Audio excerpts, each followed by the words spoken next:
दक्षिणी लेबनान पर इजराइल के नए हमले। जी हां, अली अल ताहिर की पहाड़ियों पर हमला हुआ है और दबशा पहाड़ी के पास से इलाके पर भी हमले हुए हैं। तो ये फ्रेश अटैक, नए हमले किए गए हैं। बताया जा रहा है कि अली अल ताहिर की पहाड़ियों पर यह अटैक किया गया है।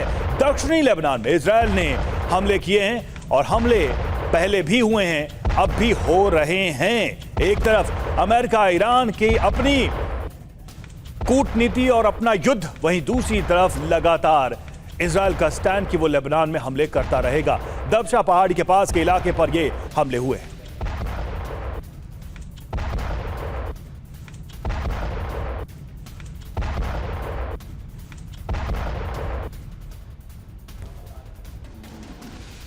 और दक्षिण लेबनान में आईडीएफ का ड्रोन अटैक। अल दबशा पहाड़ी पर ड्रोन से बम गिराए गए हैं। इजरायली हमले की वीडियो सामने आया है और ये तस्वीरें देखिए सामने आई हैं जो इजरायल ने यहां पर अटैक किया है। ड्रोन से हमला आईडीएफ के द्वारा किया गया है। अल दबशा पहाड़ी पर ये ड्रोन अटैक किए गए हैं। इजरायली हमले की तस्वीरें आपके साथ।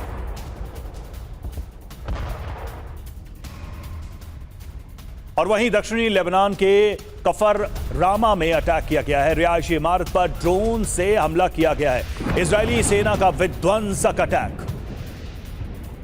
रिहायशी इमारत को इस ड्रोन हमले में निशाना बनाया गया है। तीन बड़ी खबरें आपके सामने, तीन तस्वीरों के साथ। देखिए, लेबनान, दक्षिण लेबनान में इजरायल के हमले जारी हैं। नया हमला, ताजा हमला जिसकी तस्वीरें सामने आई हैं। साउथ लेबनान में आईडीएफ ने ड्रोन के जरिए अल दबशा पहाड़ी पर हमला किया और इसके अलावा रिहायशी इमारत पर भी ड्रोन से अटैक किया गया।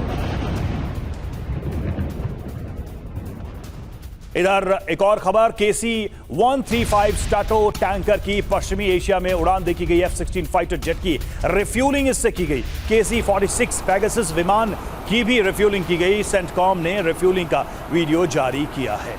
ये देखिए तस्वीरें किस तरीके से KC-135 से ये रिफ्यूलिंग की गई। बताया जा रहा है कि इससे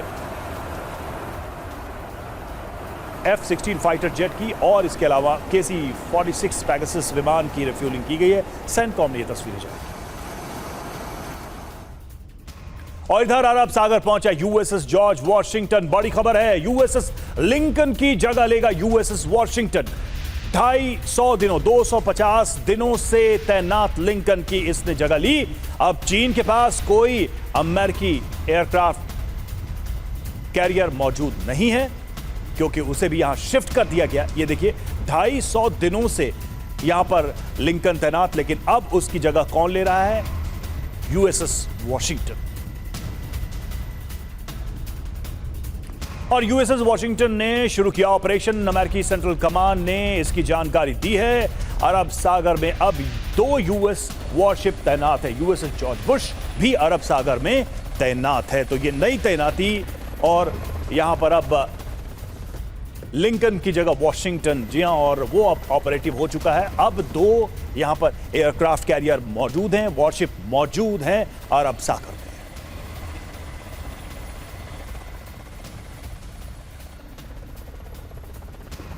तो पश्चिम एशिया में अमेरिकी मूवमेंट, खबर क्या है सबसे पहले वो आपको बता दें। अरब सागर में नया एयरक्राफ्ट कैरियर, जी हां, USS जॉर्ज वॉशिंगटन ने संभाला मोर्चा। ईरान फ्रंट पर यूएस का बड़ा सैन्य रोटेशन। USS लिंकन की जगह वॉशिंगटन, और रोटेशन प्लान क्या है ये भी देख लीजिए। 300 दिन से फ्रंट लाइन पर USS लिंकन मौजूद रहा। नौसैनिकों में विद्रोह की आशंका थी। मानसिक बीमारी से ग्रस्त थे ये सैनिक। कई सैनिकों ने सुसाइड की कोशिश भी की। एक नाविक समुद्र में भी गिर गया था। बड़ी बात यह कि प्रशांत महासागर में अमेरिकी एयरक्राफ्ट कैरियर नहीं है, यानी चीन की तरफ कोई एयरक्राफ्ट नहीं है। वॉल स्ट्रीट जर्नल के हवाले से जानकारी सामने आ रही है। ब्रजेश सर हमारे साथ जुड़े हुए हैं। ब्रजेश सर, बहुत डायरेक्ट सवाल है, क्या अमेरिका का ये मोबिलाइजेशन कहीं ना कहीं ये दिखाता है कि अमेरिका के पास अब अपने संसाधनों की जो सीमा है उसको देखते हुए मोबिलाइजेशन किया जा रहा है? चीन का फ्रंट उन्होंने ओपन कर दिया है, वहां से लिंकन को मूव किया है। वहां चूंकि स्थिति अंदर खराब हो रही थी, खबर हमने दिखाया कि विद्रोही मानसिकता से भर गए थे उस पर तैनात जितने स्टाफ थे, अब उसकी जगह वॉशिंगटन को दिया गया। क्या बहुत ज्यादा दबाव, स्ट्रेस अमेरिका के संसाधनों पर दिखने लगा है? रवि, किसी भी ऑपरेशन में लॉन्ग ड्यूरेशन के डिप्लॉयमेंट के बाद में रीऑर्गेनाइजेशन ज़रूरी होता है। जहाँ तक हम एयरक्राफ्ट कैरियर की बात करते हैं, उस जहाज़ के अंदर करीब 4,500 से 5,000 नाविक रहते हैं जो हवाई जहाज चलाते हैं, एयरक्राफ्ट चलाते हैं, मिसाइल चलाते हैं, हेलीकॉप्टर चलाते हैं, इंजन चलाते हैं, नेविगेशन करते हैं। तो एक ये क्या कहते हैं, एक शहर सा है जो तैरता है और लड़ाई भी करता है। तो 250 दिन की डिप्लॉयमेंट काफ़ी लंबी होती है। उसको रिक्विप करना पड़ता है, री इंजीनियर करना पड़ता है, लोगों को छुट्टी भी भेजना पड़ता है। ये एडमिनिस्ट्रेटिव एक्शन इम्पॉर्टेंट है उसकी लड़ाई को और वर्दीनेस को देखते हुए। तो ये जो मूवमेंट होना पड़ा है अमेरिकन फोर्सेस का, खासकर मध्य सागर में और पर्शियन गल्फ में, ये उनकी एडमिनिस्ट्रेटिव नेसेसिटी रही है। ये मानना कि क्या अमेरिका को इसका बहुत प्रेशर पड़ रहा है, ये बहुत अलग हालत में चला गया है, ये थोड़ा सा कहना मुश्किल होगा। ये कोई आम बात है। 8-9 महीने की डिप्लॉयमेंट बहुत होती है। इससे ज़्यादा डिप्लॉयमेंट खाली न्यूक्लियर सबमरीन की हो सकती है, वो शायद साल भर नीचे रह पाता है, लेकिन साल भर के बाद में फिर उसको एडमिनिस्ट्रेटिव रीलॉन्च करने के लिए ऊपर आना पड़ता है। तो ये कहना कि ये अमेरिका की हालत पस्त हो गई है, पस्त तो नहीं कह सकते, हाँ एक डिफ़िकल्ट सिचुएशन आ गई है, तभी उसको एक जो अपना एयरक्राफ्ट कैरियर है प्रशांत महासागर से मूव करना पड़ा है। ये हमको याद रखना चाहिए, अमेरिका ने ग्लोबल पावर है, उसकी जो पावर प्रोजेक्शन है पूरे दुनिया में है। अटलांटिक ओशन हो, पैसिफिक ओशन हो, और ख़ास ट्रबल स्पॉट में जैसे हम देख रहे थे सेंट्रल कमांड की, ईरान, गल्फ कोऑपरेशन कंट्री, इसके आसपास। ठीक है। तो ये कहना कि उसको प्रेशर आ रहा था, प्रेशर तो आ ही रहा था। दूसरा, क्या उससे उसको परेशानी होगी आगे, वो मैं शायद नहीं मानता है। वो 1 महीने के अंदर, 1.5 महीने के अंदर या कुछ हफ्तों के अंदर वो रिफिट होकर अपनी जगह में पहुंच जाए। लेकिन सर इतना तो दिख रहा है कि अभी प्राथमिकताएं थोड़ी बदली हैं। प्रशांत महासागर में जिन प्रायोरिटीज के साथ ये डिप्लॉयमेंट था, वो प्रायोरिटीज अब काफी नीचे दिखाई दे रही है। ये मूवमेंट अपने आप में क्या नहीं दिखा रहा है कि ये अरब सागर में जाना और प्रशांत को अभी फिलहाल के लिए इस तरीके से ओपन छोड़ना अमेरिका के द्वारा, ये क्या इंडिकेट करता है? इस पर आगे हम चर्चा करेंगे। और देखिए, ईरान के टारगेट पर अमेरिका के एयरक्राफ्ट कैरियर हैं। अमेरिकी एयरक्राफ्ट कैरियर के ऊपर ईरान के ड्रोन। जी हां, खबर यह कि अपने लड़ाकू विमानों को डेक पर अमेरिका रखे, ये चुनौती दी है IRGC ने। हमले की कोशिश की तो विमान करेंगे तबाह, यानी कि यहां से अगर वो अटैक करते हैं तो हम उस पर हमला करेंगे। देखिए, ड्रोन उसके ऊपर और उसकी तस्वीरें भी सामने आई हैं। IRGC ने जारी किया वीडियो और कहीं ना कहीं एक चेतावनी देने की कोशिश कि अगर यहां से वो टेक ऑफ करते हैं अटैक करने के लिए तो हम जवाबी कार्रवाई करने में सक्षम हैं। और फारस की खाड़ी में US एयरफोर्स की उड़ान नवॉक्स विमान ने 1700 सिग्नल भेजा है। विमान के पायलट ने इमरजेंसी सिग्नल भेजा, विमान से अमेरिकी सेना का संपर्क टूटा।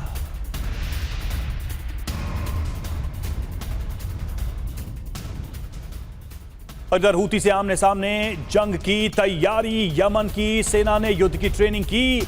यमन के स्नाइपर्स का वीडियो सामने आया, खामनेई के कटआउट पर फायरिंग की। और यमन की सेना का हूती पर अटैक। जी हां, हज़ा प्रांत में हूती के ठिकानों पर टारगेट किया। हूती विद्रोहियों को बड़े नुकसान की आशंका भी जताई जा रही है।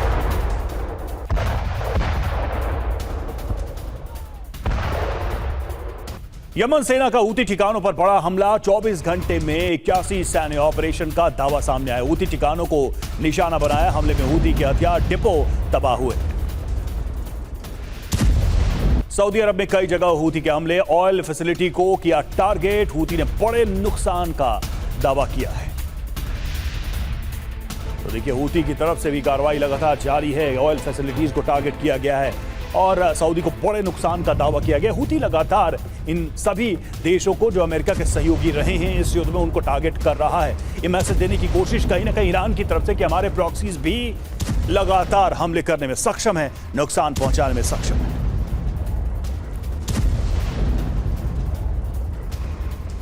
तो ट्रंप की आर्थिक नाकेबंदी का जवाब, ट्रंप के मित्र देशों पर प्रॉक्सी प्रहार। खबर क्या है? हूती का सऊदी पर ड्रोन अटैक। हमले कहां किए गए? नजरान एयरपोर्ट, आरामको ऑयल फैसिलिटी को टारगेट किया गया। लाल सागर में तनाव बढ़ गया है, सऊदी के जहाजों को टारगेट किया है, सऊदी शिपिंग पर लगाया ब्लॉकेड। हूती का दावा क्या है? 24 घंटे में 81 ऑपरेशन हमलों में सऊदी को हुआ है बड़ा नुकसान। संदेश साफ है, ईरान पर आर्थिक नाकेबंदी का जवाब है, आगे भी अमेरिकी मित्र देशों को टारगेट करेगा हूती। तो इस तरीके से हूती ने ये एक मैसेज फिर से डिलीवर करने की कोशिश की है। मनीष, एक तरफ हम देख रहे हैं कि यमन की फोर्स हूती ईरान के खिलाफ बड़ी तैयारी कर रहे हैं, यानी कि सीधे तौर पर जो ईरान के प्रॉक्सीज हैं उनका सामना करने की तैयारी। वहीं दूसरी तरफ हम देख रहे हैं हूती फोर्सेस लगातार सऊदी और दूसरे देशों को टारगेट कर रहे हैं। क्या यह माना जाए कि एक नया बैटल ग्राउंड ओपन होने वाला है हूती विद्रोहियों को लेकर, और उसकी तैयारी एक तरफ यमन सेना कर रही है, दूसरी तरफ सऊदी और दूसरे देश भी लगातार प्रोवोक हो रहे हैं हूती की कार्रवाई से? देखिए, एक बात तो तय है कि ये सवाल लगातार ईरान के समक्ष भी है कि ऐसा क्यों है कि ईरान के जिन प्रॉक्सीज की हम बात करते हैं, चाहे वो गजा में हमास थे या यमन में हूती विद्रोही थे या लेबनान में हिजबुल्लाह हैं, वो वहाँ की मौजूदा सरकार, मौजूदा सेना या वहाँ के लोगों के भी खिलाफ रहती है, यानी कि उस देश के। अब देखिए कि यमन में हूती विद्रोही किससे लड़ रहे हैं? यमन की सरकार से लड़ रहे हैं, यमन की सेना से लड़ रहे हैं। और वैसी स्थिति में अगर यमन की सरकार को और यमन की सेना को अगर सऊदी सपोर्ट कर रही है, जो करना भी चाहिए था, तो उसमें गलत क्या है? और तो ये सवाल ईरान के संदर्भ में भी देखा जाना चाहिए, क्योंकि अगर ईरान के खिलाफ ऐसा होगा तो ईरान इससे संप्रभुता का उल्लंघन कहेगा। तो क्या ये संप्रभुता का उल्लंघन लेबनान के मामले में नहीं है? ये संप्रभुता का उल्लंघन यमन के मामले में नहीं है? और अगर है तो क्या? लगता है मनीष का संपर्क हमसे टूट गया, दोबारा कोशिश करेंगे उनसे जुड़ने के लिए। जैसे कि मनीष कह रहे थे कि ऐसा क्यों नहीं होगा कि सऊदी अपनी रक्षा के लिए यमन की सेना का साथ देगा, उसे एक तरीके से एम्पावर करेगा ताकि वो ऐसे प्रॉक्सीज का सामना कर सके, क्योंकि प्रॉक्सीज एक बड़ा चैलेंज बन चुके हैं, खासकर हूती विद्रोही। और हॉर्मुज में कार्गो शिप पर अटैक का वीडियो सामने आया है। 22 अप्रैल को हुआ था कार्गो शिप पर अटैक। अटैक के वक्त कुल 22 क्रू मेंबर मौजूद थे। शिप पर मौजूद 22 में 21 मेंबर भारतीय थे, ये भी जानकारी सामने। IRGC ने किया था कार्गो शिप पर अटैक।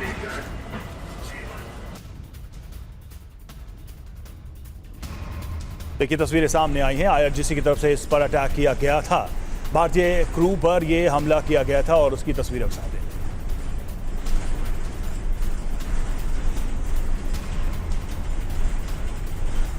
और IRGC ने छोटी नावों के जरिए शिप को घेरा था।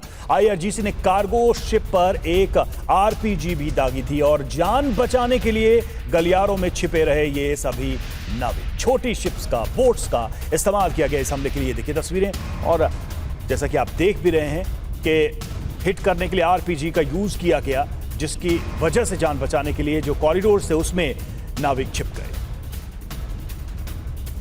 तो चौंकाने वाली तस्वीरें सामने आई हैं, किस तरीके से शिप को टारगेट किया गया। ये देखिए, कॉरिडोर में छिपे हुए लोग, इसमें भारतीय भी थे, और जिन पर हमला करने के लिए RPG का इस्तेमाल किया गया। थोड़ी देर पहले हमने आपको दिखाया समंदर में कैसे छोटी छोटी बोट्स के जरिए पहले वो घेरते हैं, अटैक करते हैं, और उसके बाद ये बड़ा हमला करने का प्रयास किया जाता है। देखिए, दो तस्वीरें आपके सामने, जान बचाने के लिए कॉरिडोर में छुपे सभी लोग।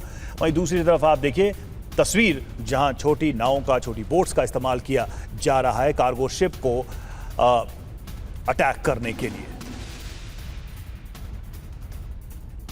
जल्दी से मनीष से एक रिएक्शन लेते हैं इन तस्वीरों पर। मनीष, ये तस्वीरें सामने आई, साफ दिख रहा है कि ये वाली जो टेक्निक है इनकी, छोटी बोट्स के जरिए RPG, स्टिंगर मिसाइल्स और या फिर फायर करके अटैक करना, कार्गो शिप को इस तरीके से अटैक करना, ये पिक्चर अपने आप में दिखा रहा है कि चाहे वो हूती हो या फिर ईरान की IRGC हो, इन सब का मकसद बहुत साफ है।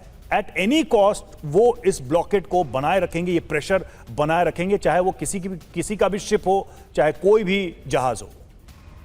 देखिए, ये बात तो सही है, लेकिन आप ये देखिए कि ये जो निहत्थे कर्मचारी हैं जो जहाज पर सवार हैं, वो किस दहशत में हैं। वो तस्वीर देखिए कि जिस वक्त IRGC की बोट ने उस जहाज को चारों तरफ से घेर रखा था और लगातार अटैक किए जा रहे थे इंजन रूम में, उस वक्त जहाज पर मौजूद जो 22 लोग थे, जिसमें से 21 भारतीय थे, उन्होंने अपनी जान बचाने की खातिर किस तरीके से जो उसका एक सेफ एरिया है उसमें वो जाकर बैठ गए, और तब तक वो इंतजार करते रहे जब तक कि उन्हें लगा कि खतरा अब टल नहीं गया। वहीं दूसरी तरफ जो तस्वीर हम दिखा रहे हैं, ये तस्वीर जंग के 3 महीने बाद सामने आई है, लेकिन इस तस्वीर में ये साफ तौर पर दिखा रहा है कि हॉर्मुज की स्थिति क्या है, कि हर जहाज को किस तरह से आईआरजीसी के बोट से जो हथियारबंद लड़ाके हैं आईआरजीसी के, वो लगातार उन्हें घेरे रहते हैं और फिर उस पर अटैक करते हैं। तो ये हॉर्मुज की कंडीशन है और इसी तरीके से दबाव बनाया जाता है जहाजों पर। मनीष, इसका कोई तोड़ अमेरिका नहीं निकाल पाए। ये जो छोटी छोटी बोट्स हैं और इस पे इस तरीके से घातक हथियार लेकर ये बहुत ही फ्रीक्वेंटली, बहुत ही फास्ट मूव कर रहे हैं, इसका कोई तोड़ अमेरिका के पास है नहीं, दिखाई तो नहीं दे रहा। बिल्कुल सही बात है, अमेरिका के पास इस समस्या का कोई जवाब नहीं है। इसमें कोई दो राय नहीं कि ये समस्या क्रिएट की हुई अमेरिका की थी, लेकिन उसके बाद से आईआरजीसी ने जिस तरीके से ये सब करना शुरू किया, आज की तारीख में हॉर्मुज वो जंग का मैदान बन चुका है जहां पर सबसे अधिक बलि वो निहत्थे जहाज कर्मी चुका रहे हैं। बिल्कुल, सबसे बड़ी चिंता की बात यही है कि अपने इस वॉर प्लान में ईरान की तरफ से वो लोग भी टारगेट हो रहे हैं जो उसके मित्र देशों के हैं। जैसे जैसे हमने बताया आपको कि इसमें 21 भारतीय थे और ऐसे लोग जिनका युद्ध से कोई लेना देना नहीं है, वो भी निशाने पर आ रहे हैं। और देखिए, रेड सी को ब्लॉक करने का प्लान एक्टिव हो गया है। ईरान ने अफ्रीकी तट पर प्रभाव बढ़ाया है और पश्चिमी तट को नियंत्रित करने की कवायद की है। इरिट्रिया के जरिए नाकेबंदी की कोशिश की गई है। तो लाल सागर में मुस्तफा का हॉर्मुज प्लान एक्टिव हो गया है। जी हां, लाल सागर की बात करें तो देखिए, सीधी सी बात है कि यहां पर हॉर्मुज वाला ही प्लान किया जा रहा है और इरिट्रिया हो, यमन हो, बाब अल मंदेब हो, इन सब पर इसी तरह की स्ट्रैटेजी दिखाई दे रही है। अब रेड सी में हॉर्मुज जैसे हालात बनने का डर दिखाया गया है। ईरानी रजीम ने अफ्रीकी तट पर अपना प्रभाव बढ़ाया है। इरिट्रिया बन सकता है ईरान का नया रणनीतिक मोहरा और इरिट्रिया में प्रॉक्सी नेटवर्क तैयार करने की कोशिश तेज हो गई है। हूती के जरिए पूर्व और दक्षिणी हिस्से पर ईरान का दबाव बढ़ा है। इरिट्रिया के जरिए पश्चिमी तट पर नाकेबंदी की कोशिश की जा रही है। इरिट्रिया पर सुडानी विद्रोही गुट को ट्रेनिंग देने का आरोप है और इरिट्रिया के जरिए सक्रिय किए जा रहे क्षेत्रीय सशस्त्र गुट। प्लान सफल हो गया तो क्या होगा? लाल सागर के पश्चिमी हिस्से में ईरान का प्रभाव बढ़ना तय है। संभावित सहयोगी नेटवर्क के जरिए रूट बंद हो जाएगा। तो आप देखिए कि यह हॉर्मुज का एक्सटेंशन हमें दिखाई दे रहा है। अब भारद्वाज सर, ये जो एक्सटेंशन है, ये जो extension of the Hormuz plan है, क्या ये रणनीति है ईरान की या फिर ये ईरान का दुस्साहस है? उसके हौसले इतने बढ़ गए हैं हॉर्मुज के बाद से कि वो ये सोच रहा है कि इस दबाव को हम बढ़ाते चले जाएं। क्या ये घातक साबित हो सकता है ईरान के लिए? क्योंकि जैसे जैसे इस स्ट्रैटेजी पर वो आगे बढ़ेंगे, अपने दुश्मन भी तो वो ज्यादा तैयार कर सकते हैं। देखिए रवि, आप ये बात मान के चलिए कि ईरान की पहले से ही एक स्ट्रेटजी रही है कि जितना वाइडर और लार्जर और कॉम्प्रिहेंसिवली इस पूरे स्ट्राइक को, इस पूरे कॉन्फ्लिक्ट को आप बढ़ाएंगे, उतना ही दुनिया पे ज़्यादा प्रेशर पड़ेगा, उसके इम्प्लीकेशंस ज़्यादा होंगे और अमेरिका और जो वेस्टर्न वर्ल्ड है वो दबाव में आएगा। तो ईरान कोशिश कर रहा था कि जितने भी अमेरिकन अलाइज हैं, चाहे वो बहरीन है, सऊदी है, यूएई है, कतर है, इन सब पे स्ट्राइक कर रहे थे, अमेरिकन बेसिस पे स्ट्राइक कर रहे थे।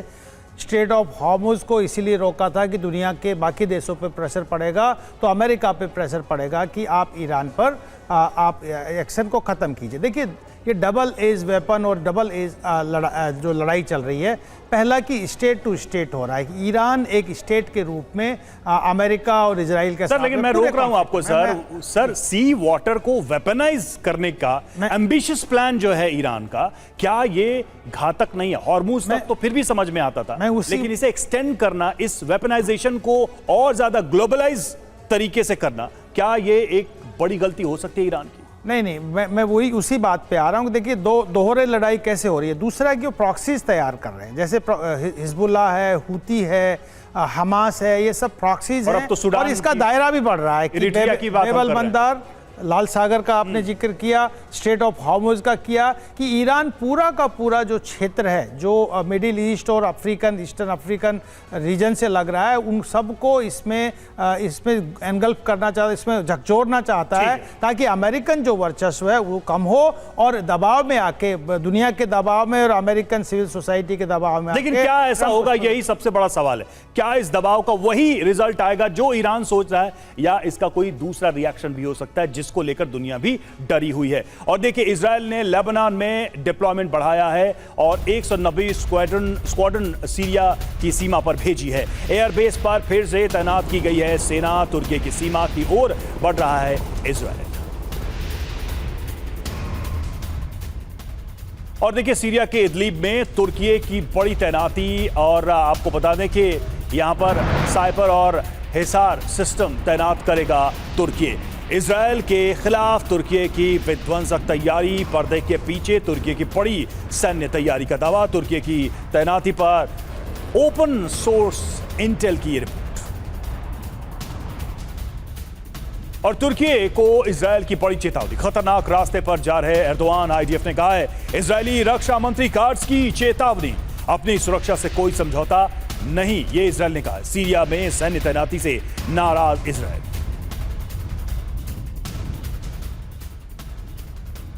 और आईआरजीसी ब्रिगेडियर जनरल की ट्रंप को धमकी, हमला हुआ तो करारा जवाब देंगे। हुसैन मोहेबी ने यह चेतावनी दी है, जंग में नए हथियारों से हमला करेंगे।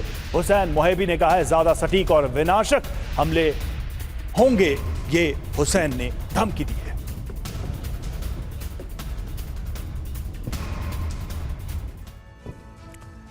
तो विनाशक जंग की तैयारी में है ईरान। और देखिए, ब्रिगेडियर जनरल हुसैन मोहेबी की ट्रंप को धमकी, अगली जंग में नए हथियारों से हमला करेंगे, पहले से ज्यादा घातक हथियार से अटैक करेंगे, ज्यादा सटीक और विनाशक हमले होंगे। दुश्मन के जरिए अगली जंग आसान नहीं होगी। सऊदी को क्या चेतावनी है? हूती को रोक नहीं पाएगा सऊदी। हूती पर हमले तो जवाब देगा ईरान। सऊदी के ऑयल इंफ्रास्ट्रक्चर पर टारगेट करेंगे। संकेत क्या है? नए वॉरहेड की तैयारी है और हथियारों में बड़े बदलाव की तैयारी है। बड़ी बात यह कि अमेरिका के मित्र देशों पर हमले जारी रहेंगे। ब्रजेश सर, कई फ्रंट्स पे हम देख रहे हैं एक्सटेंशन, वाटर, पीसफुल वाटर को वेपनाइज करने का बड़ा प्लान, एम्बिशियस प्लान। दूसरी तरफ आप देखिए कि तुर्की जो है वो भी कहीं ना कहीं इस मौके का फायदा उठाने की कोशिश करता दिखाई दे रहा है, जिससे इजरायल के इस वॉर का एक्सटेंशन हो सकता है। और तीसरी बात यह है कि इस सब के बीच यमन की सेना एक अलग सी तैयारी करती दिखाई दे रही है। क्या आप मानते हैं ईरान इस वॉर को वाकई में फैला रहा है, बढ़ा रहा है, अपनी सीमाओं से आगे जाकर इस वॉर का एक नया एक्सटेंशन तैयार करने का प्रयास कर रहा है? रवि, ये ईरान की नेचुरल स्ट्रैटेजी हो सकती है और शायद है भी। प्रोफेसर साहब ने भी इसका जिक्र किया था कि उनके ऊपर बहुत दबाव है, बहुत प्रेशर है। वो चाहते हैं कि जितना ज़्यादा से ज़्यादा अपनी जितनी रिसोर्सेज हैं वो जो कि बहुत नहीं है, जितनी वो डिस्टर्बेंस फैला सकें मिडल ईस्ट में और बियॉन्ड। शायद प्रेशर आ सकता है अमेरिका को और उनके एलाइज को गल्फ में या अदरवाइज कि उनको रोक सकें। ये इनकी स्ट्रैटेजी है। अब कितना सक्सेसफुल होती है ये कहना बड़ा मुश्किल है। हालांकि ये देखना पड़ेगा, बाब एल मांडेब को हुर्मुज़ जैसा बनाने में उनकी जो परेशानी होगी वो भी बढ़ जाएगी, क्योंकि जो हूतीज़ हैं रिसोर्सेज तो उतने है नहीं। उन्होंने अमेरिकन से वैसे ही संधि करके रखा हुआ है, तो अटैक कर रहे हैं सऊदी टारगेट्स पे, सऊदी के मिलिट्री टारगेट्स पे, सऊदी के ऑयल इंफ्रास्ट्रक्चर पे। तो ये रहे उनकी कहानी। कब तक लड़ सकते हैं ये देखने की बात है। समीकरण तो हो रहा है, लेकिन बाब एल मांडेब के अंदर में परेशानी बढ़ गई है और शिपिंग को केप ऑफ गुड होप के द्वारा लंबे तरीके से जाना पड़ रहा है। जहाँ तक सीरिया का सवाल है, सीरिया के अंदर रिजीम चेंज हुआ है पिछले साल, 1-1.5 साल पहले। तो इजराइल नहीं चाहता कि वहां पे उस जगह पे सर, इजराइल ने आ जाए। इजराइल ने तो अपना एक तरीके से कंसर्न दिखा ही दिया है उधर डिप्लॉयमेंट मूव करते हुए। तो ये तो दिखाई दे रहा है कि इजराइल उसको भी लेकर बहुत सहज नहीं है जो तुर्की मूव कर रहा है। और देखिए, ईरानी संसद के स्पीकर कालिबाफ का अमेरिका पर बड़ा हमला, अमेरिकी खाड़ी देशों के संसाधन लूटना चाहता है। कालिबाफ ने कहा है, पश्चिम एशिया में अस्थिरता की वजह अमेरिका है, कालिबाफ ने कहा। तो कालिबाफ की चेतावनी क्या है, ट्रंप को क्या कहा गया है, ये देख लेते हैं। खाड़ी देशों के संसाधन लूटना चाहता है अमेरिका, और अमेरिका पर कभी भरोसा नहीं किया जा सकता। पश्चिम एशिया में अस्थिरता की वजह ट्रंप की नीतियां हैं। तेल और संसाधन पर अमेरिका की नजर है, ये कालीबाफ ने कहा। अपील क्या की है कालीबाफ ने? बाहरी ताकतों से के खिलाफ एकजुट होने का वक्त है, ये अपील किया है। पश्चिम एशिया से बाहरी ताकतों को भगाएं, ये भी कालीबाफ कह रहे हैं। अमेरिका के जाने के बाद ही शांति हो सकती है, कालीबाफ का बयान। और देखिए, ईरान पर अमेरिकी आर्थिक दबाव बेअसर दिखाई दे रहा है। पाबंदियों के बावजूद झुकने को तैयार नहीं है ईरान पर फिर हमला कर सकते हैं ट्रंप।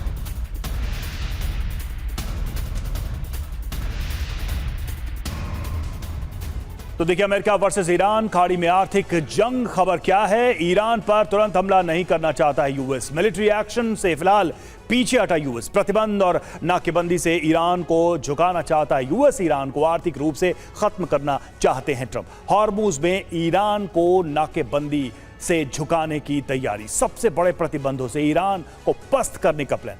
ईरान की भी तैयारी है, वो भी तैयारी में जुटा है। मिलिट्री कमांड में बदलाव, मिसाइल ड्रोन उत्पादन बढ़ाया, ये इंटेलिजेंस को मजबूत करता दिखाई दे रहा है। काउंटर इंटेलिजेंस को, रीजनल नेटवर्क को अलर्ट पर रखा है।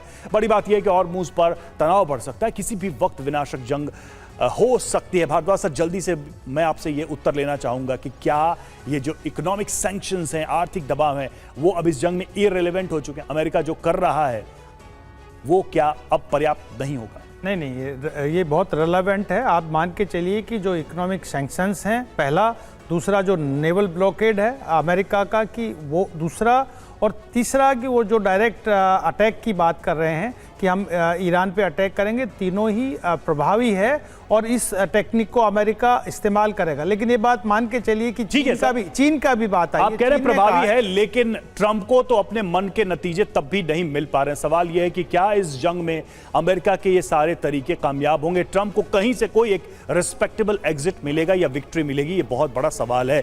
आप सभी का बहुत बहुत शुक्रिया इस चर्चा में शामिल होने के लिए।